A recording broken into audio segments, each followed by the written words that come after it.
Open Market is sponsored by AdLib, the self-serve DSP solution making advertising easy. What do the world's largest demand-side platforms have in common? They're effective, but they require large annual contracts and spend minimums. With AdLib, growing agencies get a single platform that connects to every top global DSP with no contracts, no spend minimums, and G2's #1 ranked support. That means access to the entire universe of TV, digital out-of-home, audio, display, video, and native without a hassle and with no blind spots. It's incredibly easy to use, plus it can automate most of the work your team spends hours a day doing manually. Get the most powerful media buying technology without the barriers to entry. Check out AdLib at getadlib.com today. Welcome to Open Market, a podcast about building companies in the advertising industry. Eric Franchi is here wearing his jiu-jitsu t-shirt. Eric, what is possible? Most things are possible. Wow. I feel vitalized. I feel energized, ready to go. Is it possible for Jeff Green to not be cringe on LinkedIn? We'll get to that later on. We're recording this on Friday, May 2nd. It's been a long, eventful, productive week for both of us with the Possible conference earlier this week. We want to get into that. And then we'll talk about some other current events, including what has become everyone's favorite topic, which is the CEO of the second most valuable independent ad tech company is all in on LinkedIn. What were some of the things that most surprised you or most caught your attention at Possible? A few things. So first was the attendance. Reportedly over 5,000 attendees, perhaps even more just with the people that crashed and didn't buy a ticket.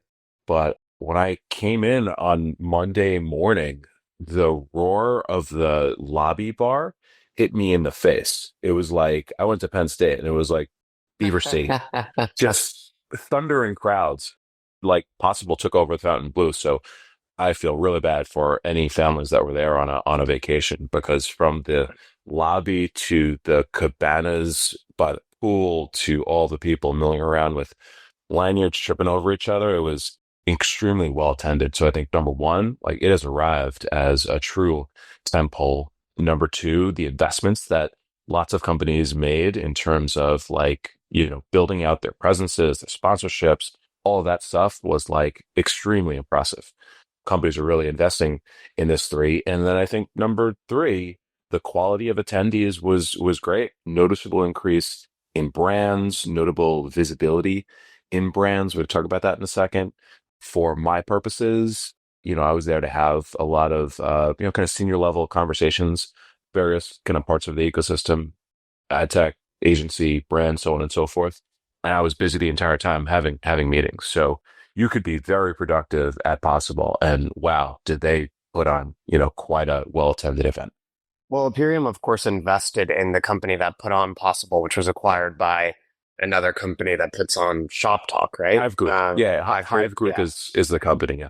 Obviously, you're not the founder of that company, but as an investor, can you provide a little bit of visibility into how do you think they did this? Like, how did they go? I think this was the third year of the event.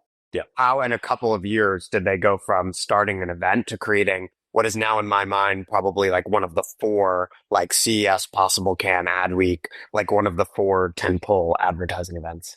The founding team was Christian, who was the former founder and CEO of Demexco, which is interesting. You didn't mention that as a tentpole. Times past, it was truly a tentpole. It was, one of the top three events. So he's a guy that knows how to do this, has done it before, and had a vision for the future.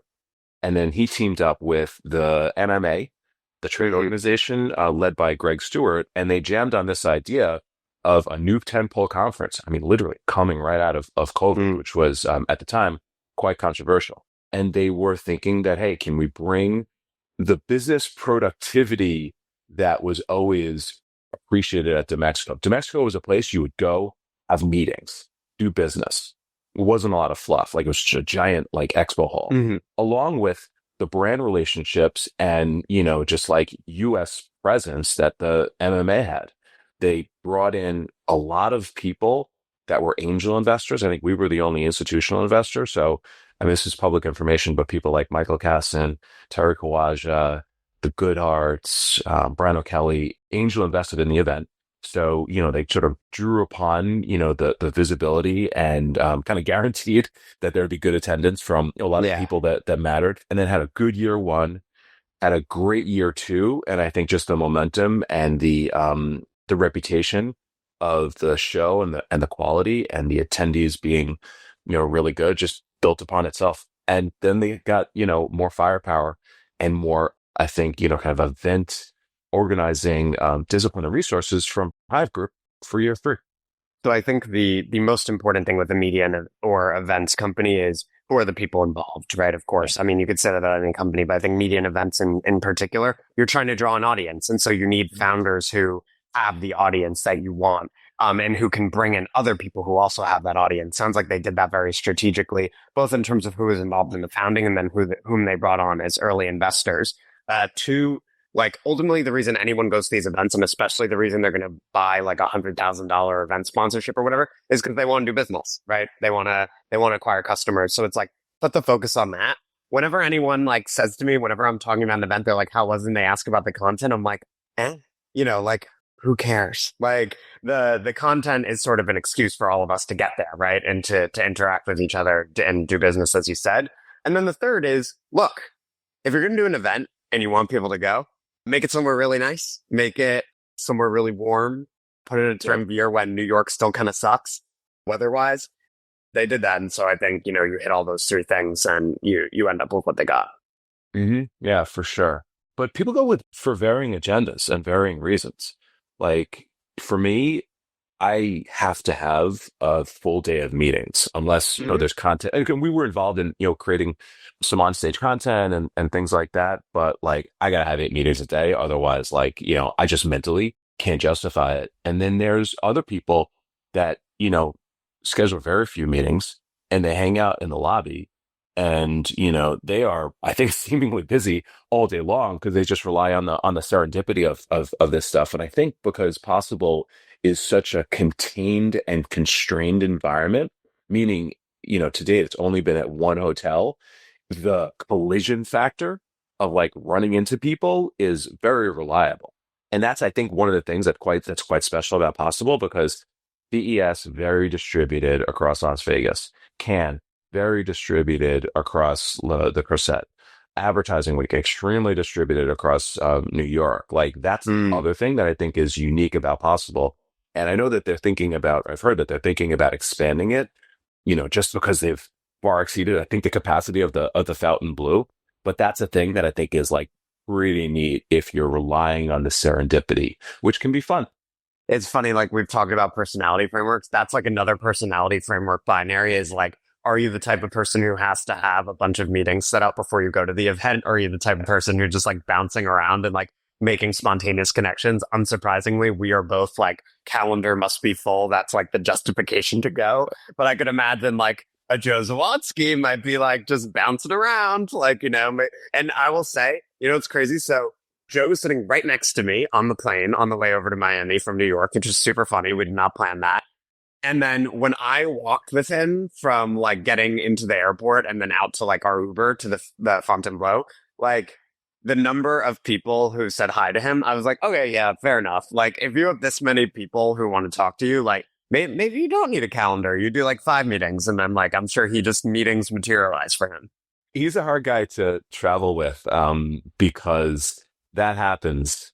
I mean, if it happened at the airport, imagine what it's like at the Fountain Blue. The event.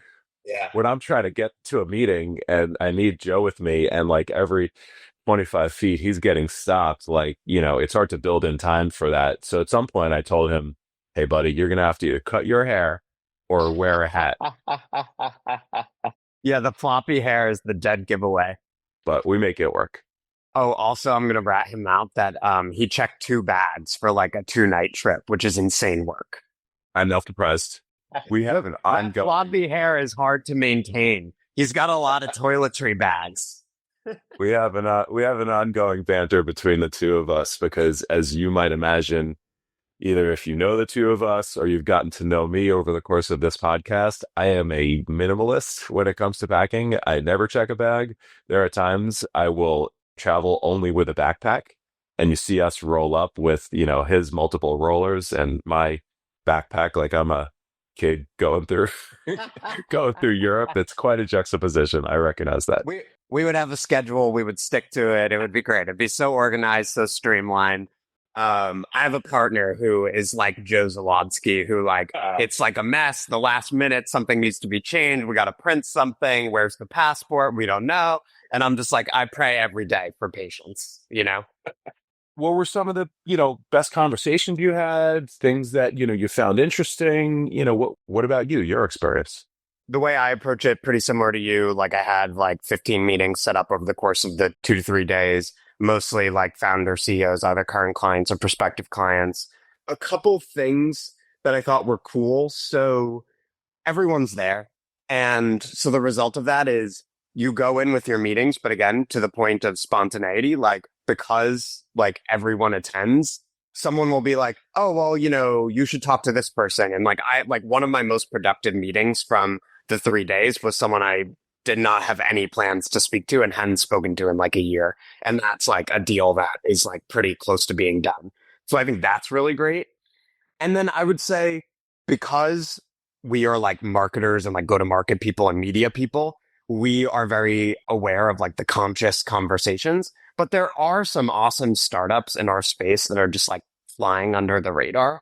And it's like, maybe, part of the reason I'm talking to them is like, what if we didn't fly under the radar so much? Like, what if we like were out there a little more? But it is very cool to meet people in person and they're just like, oh yeah, we're like having this massive success that no one knows about. And it's a reminder that there's kind of like, there's like a shadow industry. There's like the industry everyone sees and the one, like the people everyone's talking about. But then there for like, every 5 of those companies that we're all aware of, there's one that's having massive success and like no one's heard of and they have no marketing team. And eventually I think maybe a practical takeaway here, some of those companies, there might be a reason why they don't want to be super public, but there's still kind of stuff you can do from a marketing perspective, right? There's like, you want to improve the story. There's like product marketing, how are we naming things, describing them? Do we effectively communicate across the org? Is the whole sales team describing them the same way? Can we transform the story on the site, which maybe could be better, into, pitch decks for investors or sales decks for customers that are better? So there's all this sort of behind the scenes marketing stuff that you and I don't talk about as much because we're very much, focused on the executive evangelism stuff and social and whatnot. But there are kind of multiple ways to approach marketing. And that was a cool thing that surfaced for me over the course of the event. I have a derivation of what you hit upon in maybe second to last, which was I use this time to spend possible with the companies that you read about and know of, like scaled organizations of all types. And, I try to understand their priorities, where they're going, how they're looking to transform or drive growth. And, most of those plans are, I think, very good. And they're, well-trodden paths of, from a product standpoint, how can we capitalize on retail media or CTV? How can we, better align our go-to-market functions? It's like, just execution step function stuff. And on the other side, there's, to your point, this cohort of startups that are building the next generation of the industry, the next generation, whether it's infrastructure or communication formats, ad formats. A lot of this is the AI stuff that, we talk about quite frequently. And it's like there's a tale of 2 industries happening right now. What it feels like is that, some of these startups are moving so quickly and building so fast that at some point there's going to be like a collision happening with the next generation and the existing generation. And it's pretty fascinating to, see in just its stark reality. Yeah, no, that makes a lot of sense. I mean, I think we talked before about how all these sort of older ad tech companies, 10 plus years old, have got to be thinking about innovation and how they position themselves for the AI era. When I meet with a founder or a CEO of like one of those older companies, that's always one of the key talking points is how do we position ourselves in this new era? Like, agentic workflows, like the way advertising is changing, like how do we not become outdated and how do we make sure people know that, right? That we're not just sitting on our laurels and we are going to innovate for this new technological paradigm. And so I think for all of those companies, it's like you either have to build something new or you're going to end up acquiring like newer startups. And so I think you're exactly right that like those AI startups are just starting to come into being and grow really fast. And, there'll be a merging of those two worlds in the next few years where it's like either some of those older companies will start to get cannibalized by the newer companies, or there will be, mergers and acquisitions where the older companies look to sort of reinvent themselves on the basis of the new tech. And you and Ari were recently talking about like Magnite and SpringServe, for example, right? That's an example of like old ad tech and some newer ad tech coming together. Absolutely. Was there anything that surprised you this week? I mean, everyone said this, but like how busy it was, I think it was just like phenomenally busy. That was one thing. I think there are a lot of brand marketers there from what I understand. Obviously, that's not really my world. Like I talk to the people who talk to those people, but I was speaking to one of my, founder CEO clients, and he was saying that Possible is a must, basically. And there were tons of brands, tons of publishers. They like kind of this company like half did Possible this year. And next year, they'll be there for the full 3 days and go all in on it. So yeah, I would just reiterate that. Seems like it was a massive success and it's a must attend. You? Mm-hmm. Not a surprise, but the validation of something that I wasn't sure about. So, there's this conversation of like, where are the brands? Do brands attend to these things? And I think that, if you were there, like you saw it, one of the things that I think a lot of people struggle with is like, how forward leaning are some of these brands, right? Like, are they just going to do their top to top meetings with, Meta and Google, and then, I can't get a look, I can't get a meeting, they're not leaned into next generation solutions. So we at Aperium tried to like foster some of that stuff at Possible, and we did it in two ways.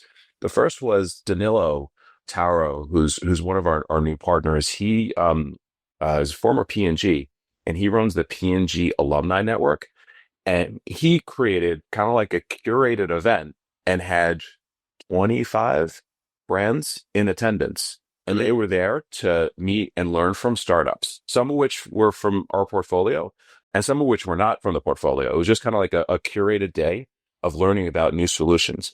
And it was a who's who in terms of companies, in terms of people. And they were there and they had the option to do anything at any time. Obviously, brands did, but they, committed a bunch of time to this like innovation workshop, which I thought was super cool. And then the other thing was we took a bet that we could like make brands part of the innovation stage agenda. So if you've never been to Possible, there's like the main stage, which is inside, and then there's the innovation stage, which is outside.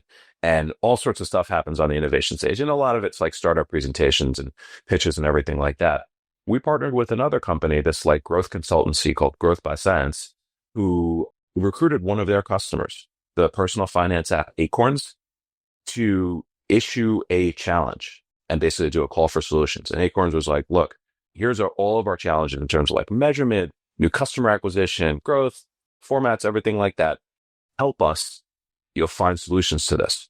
So as part of, our work with Possible, we put a call out for solutions. Bunch of awesome companies, large and small, submitted solutions. There were 2 finalists that were selected. It happened to be companies that Aperium, we're associated with. We were not part of the selection at all. It was TV Scientific and Clinch. They basically, gave their responses to the brief on stage at Possible with Acorns like there. And it was hosted by, Lou Pascalis, kind of well-known advertising and media exec. And it was super cool. Like just seeing like brands saying, hey, we want solutions. We don't want to just like have the status quo, embrace startups, kind of pitched, hey, here's how we'd attack your certain issues. The pitches were great. There was supposed to be one winner. The brand said, actually, we want them both to win because winning, they would do a pilot with the companies and then ultimately present a case study at Possible 2026.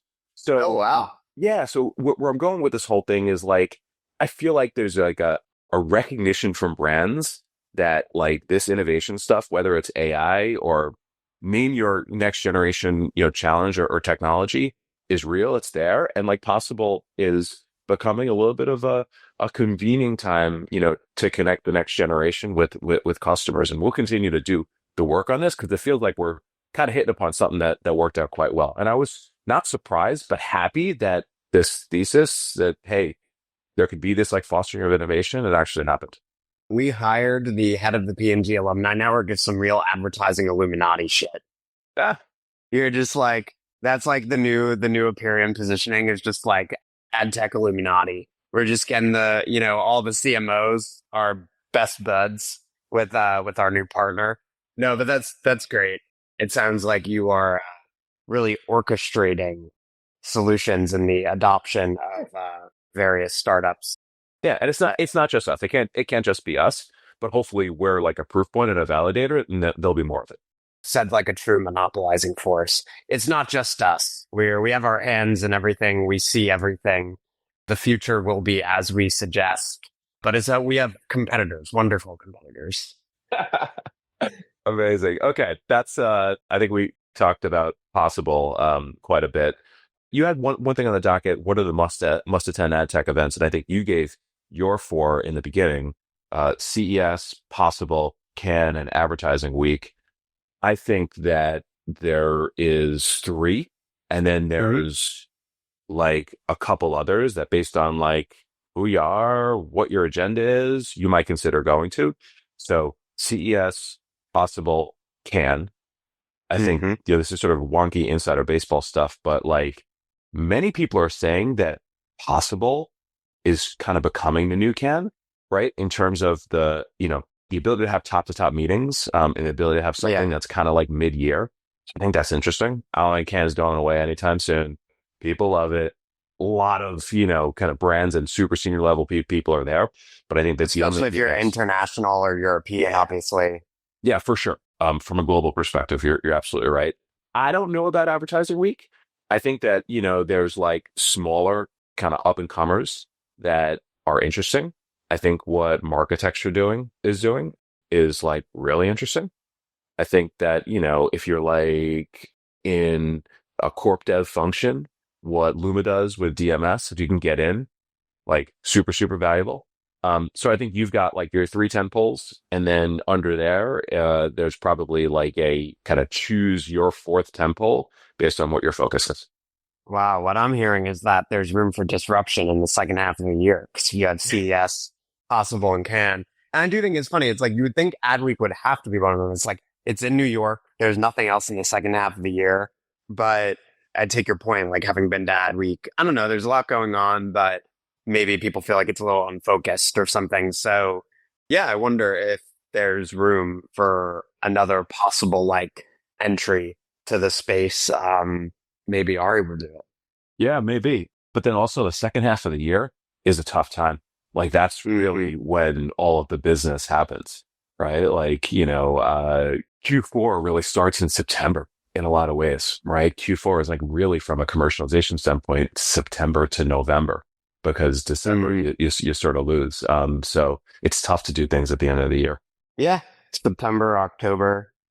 Interesting. It's also, but then people are thinking about their budgets for the next year. So yeah, I don't know. Maybe there's just an opportunity for another event. Maybe we'll do one. Who's to say? Maybe we should think about that. Okay. Let's get into the topic everybody's talking about, but nobody is talking about on podcasts, which is the sudden emergence of a new thought leader. We've awakened the beast. The CEO of the Trade Desk, Jeff Green, has started getting very active on LinkedIn, and then he went meta with it because he saw people talking about it, and he did a post that was like, people are asking why I'm suddenly so active on LinkedIn. And then he, I don't think gave a particularly compelling case for why he is active. Yeah, I think there are two different levels on which I want to address this. So the first is there are some people, boomers, who are like, is it embarrassing that like Jeff Green is on LinkedIn? And that like obviously drives me insane. LinkedIn is just the way that you reach your audience. It's as simple as that. It's a distribution mechanism. 30 years ago, no one would have been like, should you use Adweek to reach your audience? Like, of course you would use those publications to reach your audience. They were the main way you did it. Nowadays, social is where your audience is. You can control it entirely, which is a huge advantage and something that hasn't always existed. You can control how often you communicate, etc. So, generally with marketing, the goal is we want to reach our audience, customers, influencers, investors, and we want to be able to control the message and the cadence. Social is the number one place to do that. So of course, Jeff is going to do that. Other options would be like a newsletter or a podcast, but there's nowhere better than LinkedIn or maybe secondarily Twitter to get in front of the people who matter and influence them and define the narrative. Okay. So that's the first thing. It's not embarrassing for the CEO of a major company to be posting on social media. Like, to me, suggesting that means you're like very out of touch with what's going on in marketing. And it's a very like outdated perspective. That said, I hear it all the time. Like, CEOs are often embarrassed of posting on social media. And I think it comes from the like social media is like frivolous, or it's like juvenile, or it's like posting like photos of my dinner on like Instagram. But it's like, no, like, put all that aside. Just understand that like the goal of communications in general is how do we get in front of our customers and those who influence them and define the narrative and build trust. And social is your best means to do that. So you have to take advantage of it. Okay. So that's the first thing. Any comments on that from your POV in terms of just like whether you should be using social before we get to how to use it? Of course, everybody should be doing this. I have no controversial opinion on this. I'll only say specific to Jeff, it came out of nowhere. Like one day, it was just like, he's like, okay, I'm going to start posting. Again, frankly, I think that's awesome. But I think the reaction is as follows. A, it came out of nowhere. B, it came after they had their first earnings miss ever. And in C, the frequency. He went from posting once in a while and like posting, company news rarely to the guy's posting seemingly like multiple times a week. I'm not keeping track of the frequency. So it was just like the CEO of a $27 billion company as of today goes from not posting to posting all the time and posting a variety of things. It was like jarring, I think. And that might have been what threw people off. Anyway, that's my only comment before you get into Totally agree. More generous take on the critiques, which is warranted. So now that we've established that you should, which is obviously both of our stands, you should leverage this amazing tool to get in front of your audience and define the narrative. The question then becomes, how do you do it? Right. And I think there it's fair, not that Jeff is on LinkedIn or posting on LinkedIn, that's not the problem, but you could maybe critique. And I would agree that it feels a little scattered. It feels a little unfocused. He's rarely making sort of strong like arguments about the space or how it should be, or even starting like sort of thoughtful conversations, like in sort of the Brian O'Kelly mode. Like, Brian likes to ask questions. It's kind of more like elliptical messages. Let me give you an example. So a week ago, Jeff posted the following. As I continuously think about improving the health of the advertising market that is connected to the open internet, I keep coming back to so many things that can be done to make it better. Okay. A couple on my mind today. Agencies have to develop better business models and brands have to pay for quality. The tendency for brands and marketers to pay agencies as little as possible is costing them way more than they save. Value and incentives are bigger vectors than price alone. Like, so he's saying the market needs to be healthier. Agencies have to develop better business models and brands have to pay for quality. I think that like those are ideas that like broadly speaking, people would generally agree with, right? But it's like, you're the CEO of the second largest independent ad tech company. How do we do that? Right? It's like the idea that agencies should have better business models, like, and people should pay for value or quality. It's like, sure, like those are sort of truisms. Those are like general ideas or impressions, but it's like, you should have maybe the best perspective of anyone in the world on how to create better agency business models, what sort of incentives should be in place, how like media buyers should be incentivized to pay for better quality, and how that can improve the entire ecosystem, and how your company is participating in the creation of that supposedly virtuous cycle. And we're not getting any of that meat, any of that detail. So again, it just kind of feels like off the cuff. Like it's kind of like, you're like waiting in the security line at like JFK and you're like, here's some thoughts. But it's like, what you need to do is think like anyone could post that. Anyone could post like agencies should have better business models. You should like pay for quality. You need to tell us what only Jeff Green, the CEO of the Trade Desk, knows.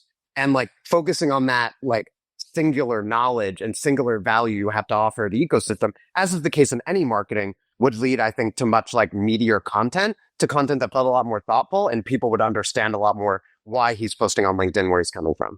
Yeah, I think that's right. I think that there's a scenario where Jeff starts to figure this out. Jeff sees what posts hit, Jeff sees what posts don't, and he starts to hopefully, maybe, modify his message to do more of what you're suggesting. Because I think that's the stuff that ultimately is going to hit. And I think that we may be just seeing him experiment and hopefully learn and iterate and improve in real time. And I think the best thing possible for him and TTD is he continues to do it. He figures this stuff out. He refines his approach, and we start to see like true original thought from Jeff, and he starts conversations that meaningfully brings the industry forward. That's the optimistic case for what is, if we just think that, hey, maybe this is just, hey, Jeff woke up and said, I'm going to do an experiment. I'm going to start doing this. I see some of the other CEOs doing this. I got to be in the game. Somebody with that level of brilliance and acumen is going to either like get tired of this and move on to something else, or they're going to make it really, really good. Here's one question. Would you advise him or someone else to do something different? LinkedIn is becoming the arena. Everybody's posting on LinkedIn. X is kind of for the crazies, right? It's for the maniacs like us. It's for being a little more off the cuff and like a little more unpolished and provocative. Podcasts are awesome, but you can't it's not the arena. We can have a guest on, we could have a conversation, the two of us, people can listen in, they can send us emails, but they can't engage. I'm going to ask you a direct question. Is the next great channel YouTube?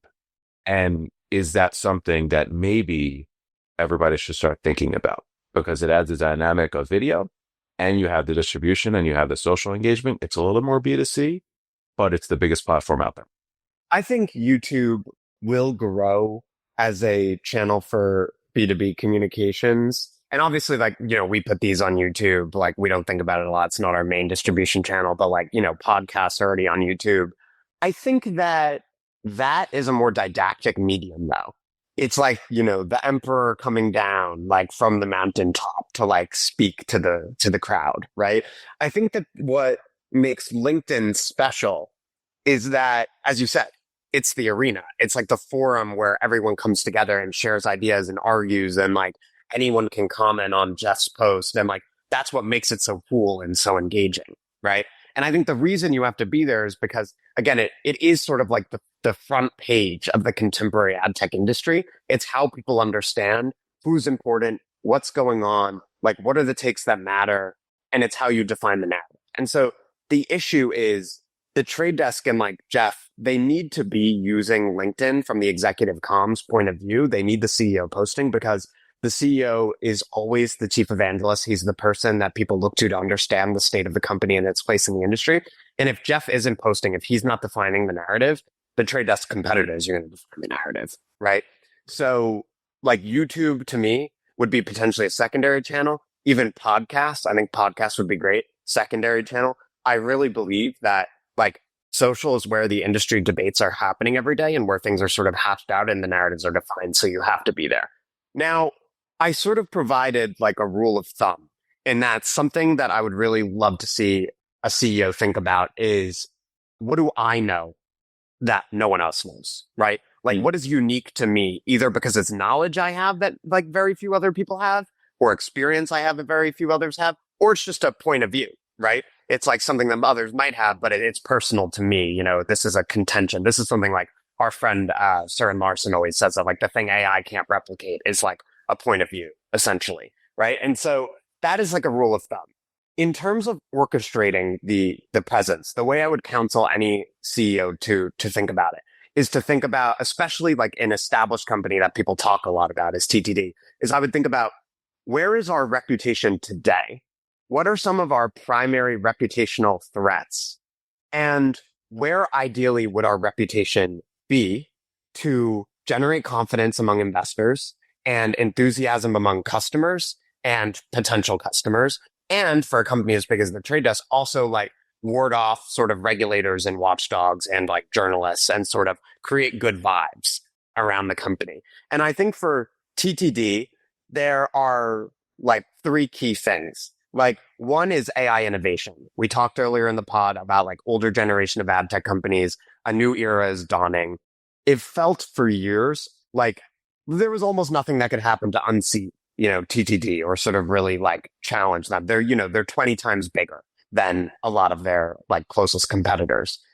AI has started to introduce questions about that, right? People are asking, okay, what if there aren't DSPs in 10 years? Or what if they just look completely different? And what if TTD, because they've built this like system that, Jason Fairchild describes as the cockpit of a 747, what if they just get, outcompeted and out-innovated? So I would be talking a lot about AI, startups, what we're seeing in the space, what we're investing in, what we're going to do to serve our customers better on that front. Okay, so that's the first thing, is show that you're an innovator and you're thinking critically about AI. The second is competition and transparency. One of the big criticisms of TTD that I think is landing is people hate them now. They're like the Google of the independent internet. They throw haymakers at Google, but actually they're just as bad, or they're trying to replicate the playbook. They're trying to own the entire supply chain, right, with OpenPath. They're forcing people to use UID2. Kokai isn't transparent. All of these sort of like quasi-monopolistic, anti-competitive, untransparent critiques, you would want to address those, right? So you want to establish yourself as a good actor. You want to talk about transparency. What are you doing versus what, like, say, Google is doing with a PMax? Why is it different? How are you supporting the open ecosystem? All of that stuff, right? So one, innovation; two, transparency and sort of supporting the open web instead of being the bully of the open web. And then the third thing is the broader narrative that TTD has had for a long time, which is that they're the champion of like the open/premium internet. You want to litigate the battle, the war against Google, Meta, and Amazon, and you want to position yourself as the primary alternative and say, here are all the ways in which they are the villains of the ecosystem, not us, them. They're doing all these negative things. They're anti-innovation. They're, chipping away at like every media dollar and sort of encroaching on the well-being of advertisers and publishers. And we stand for that in all of these ways. So if I were orchestrating the presence, that's what I would start with. I would think of what are the, 3 reputational shifts we want to precipitate? And then how do we work backwards from there? And then maybe if you're creating, 5 to 10 LinkedIn posts a month, you reverse engineer them based on those marketing and reputational goals. You have a presence that feels more concerted as opposed to what it feels like now, which is a little haphazard, scattered. Great plan. Maybe you should do LinkedIn videos. I should? No, Jeff should. Yes. I actually think that is a huge thing. I think that's like the next stage. Like, B2B is like a decade behind consumer marketing. Right.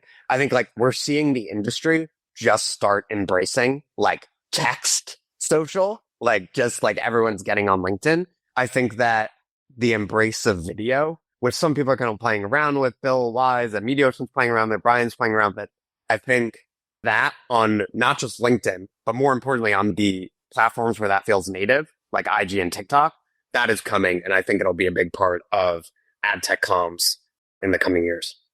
Yeah, I agree. But no question about the strategy you laid out. I think that makes perfect sense. And again, like I said, I think he's going to figure this stuff out if he sticks with it. And that'll be the interesting thing to see. That was a great conversation, Joe. Yeah, anything is possible. Even right. Great CEO presences on LinkedIn and bears in Eric's yard. Thankfully, no more sightings of bears. All right, everybody. This was fun. Add us in the comments, and we will see you next week. Bye-bye.